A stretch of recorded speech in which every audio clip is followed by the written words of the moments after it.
سلام به همه دوستان و همراهان عزیزم. امیدوارم تا اینجای روز رو به خوبی پشت سر گذاشته باشید و اجازه ندید ناامیدی سدی باشه برای رسیدن به آرزوهاتون.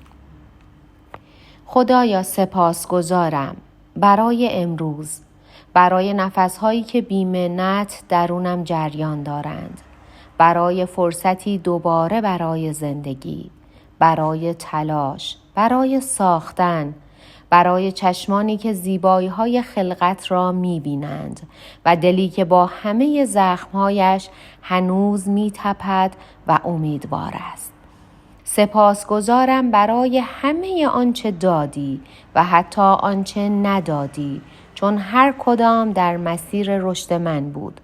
شکر برای لحظه هایی که نفهمیدم چطور نجاتم دادی و فقط حس کردم آرامم. خدایا کمکم کن در سختی ها یادم نرود شکر گزار باشم و در راحتی ها فراموشت نکنم. دستم را بگیر، قلبم را روشن نگه دار و مرا هر روز به نسخه‌ای بهتر از خودم تبدیل کن. آمین. دوستان عزیزم، با هم آماده میشیم برای گرفتن فال امروز. هر نیتی که در ذهنتون دارید، نیت کاری، تحصیلی، فرزند، هر نیتی که دارید انجام بدید. تا چند ثانیه دیگه میریم سراغ دیوان و من غزل و تفسیرش رو براتون میخونم.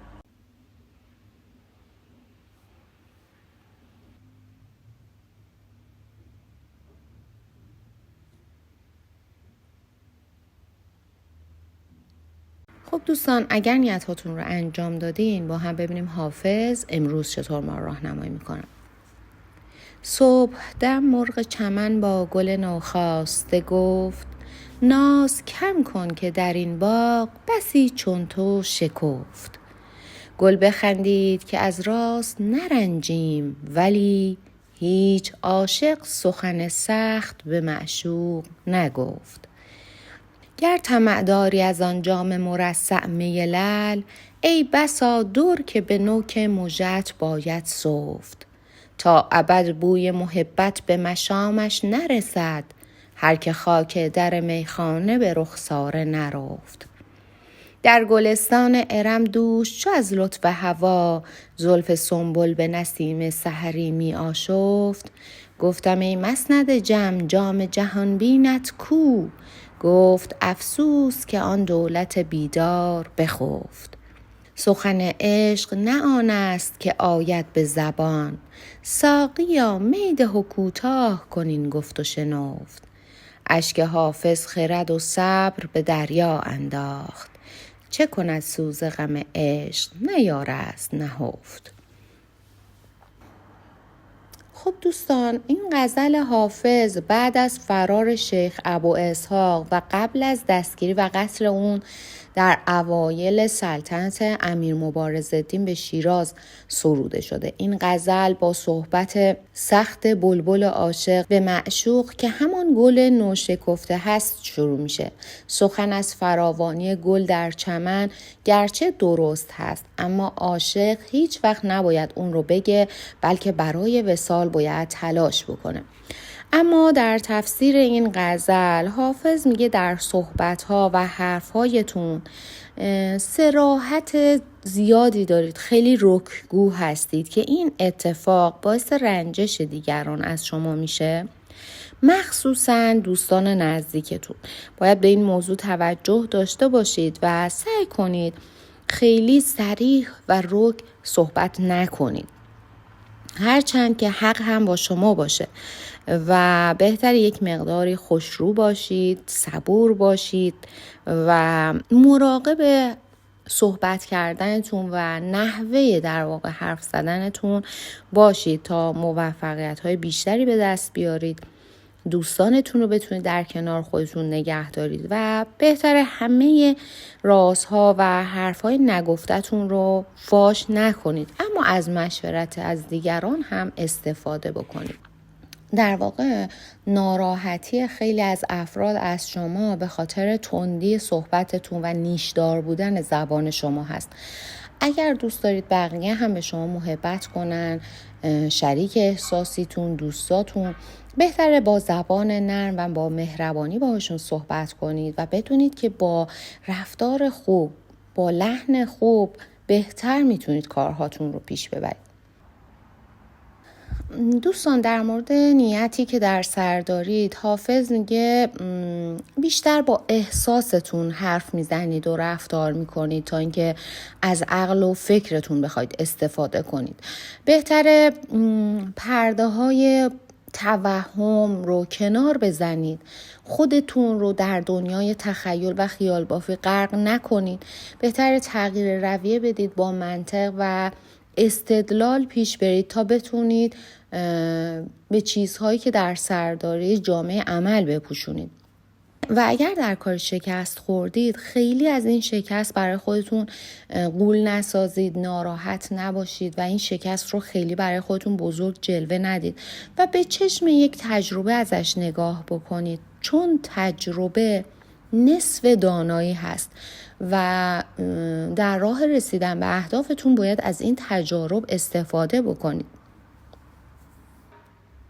دوستان، اگر این اواخر دوری براتون پیش اومده، یعنی یا مهاجرت داشتید، شما از دوستان و خانواده‌تون دور شدین یا عزیزی از شما دور شده که این دوری باعث حال بد شما شده، باعث شده یک مقداری احساس کنید که دچار افسردگی شدید، حافظ بهتون توصیه میکنه که یک مقداری خودتون رو بیشتر درگیر کار و فعالیت بکنید تا وقت کمتری برای فکر کردن به این موضوع داشته باشید و همونطور که بهتون توصیه کرد سعی کنید از دریچه منطق به این موضوع نگاه بکنید تا راحت تر بتونید غم این دوری رو تحمل بکنید. چون متاسفانه از بس که فکر کردید دچار ناراحتی شدید و این فکر و اضطراب انقدر از حد خودش گذشته و اقرار آمیز شده که سلامت شما رو داره به خطر میندازه.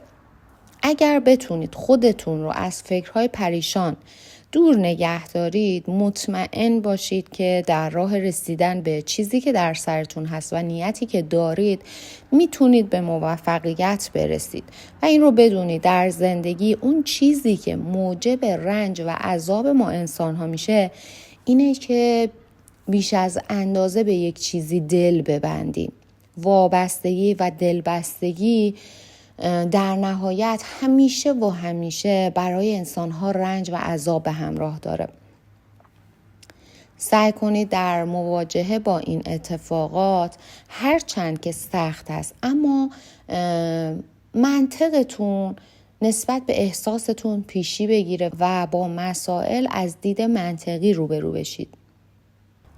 دوستان، اگر نیت خرید و فروش داشتید، باید بگم موقعیت برای خرید فراهم هست، اما فروش چندان سودی برای شما نداره. و اگر برای بیمارتون نیت داشتید، باید بگم به امید خدا شفا برای ایشون نزدیکه و جای نگرانی نداره.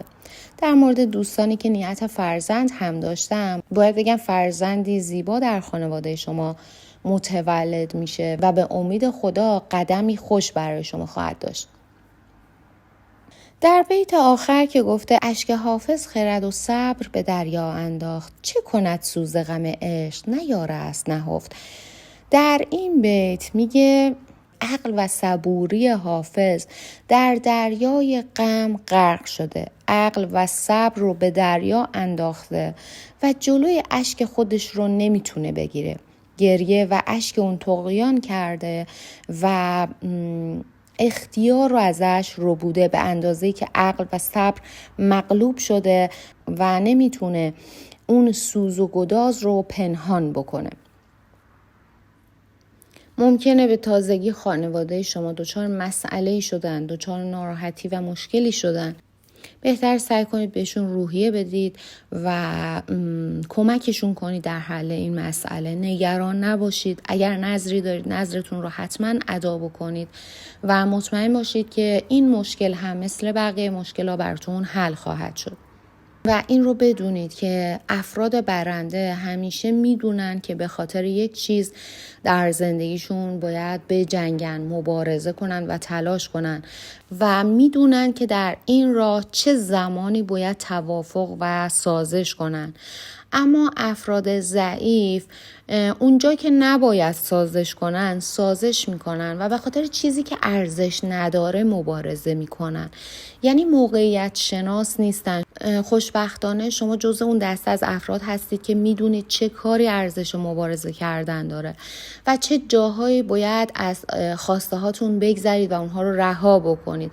این جزء خصوصیات اخلاقی شما هست که اگر ازش درست استفاده بکنید موفقیت با شما همراه و همقدم میشه. در آخر هم دوستان، همونطور که در ابتدای غزل گفته شد، حافظ بهتون توصیه میکنه که در زندگیتون مراقب رفتارتون با دیگران باشید و سعی کنید با احتیاط حرف بزنید. از کلام بیهوده خودداری بکنید و هر وقت میخواید حرفی بزنید بهش فکر بکنید. حتی اگر حق با شما باشه، حرف حق و درست رو هم میشه با آرامش و ملایمت به اثبات رسوند و راحت‌تر اون رو به دیگران فهموند و بهتر کمی هم آینده نگر باشید. درسته که ممکنه غم بزرگی در دلتون داشته باشید، اما با صبر و رفتار عاقلانه میتونید اوضاع رو در دست بگیرید و همه چیز رو به نفع خودتون رقم بزنید. دوستان عزیزم، سپاسگزارم که دلتون رو به این فال سپردید و تا انتهای این فال با من همراه بودید. حافظ، این پیر دانای شیراز، همیشه چیزی برای گفتن داره. برای هر دل، برای هر حال و برای هر لحظه. اگه این فال تونسته نوری در دلتون روشن بکنه یا حرف دلتون رو بزنه، حتما سری هم به فالهای دیگه کانال بزنید. شاید در میون اونها پیامی نهفته باشه که منتظر شنیده شدنه. فراموش نکنید که هر بار که دیوان رو ورق میزنیم در واقع دلمون رو ورق میزنیم. تا دیدار بعد، دلتون شاد، فالتون نیک و راهتون روشن. یادتون نره اگر نظر یا تجربه از فالتون داشتید حتما برام بنویسید و برای دیدن فالهای بیشتر کانال رو حتما دنبال کنید. با عشق تا فال بعد، به خدا میسپارمتون.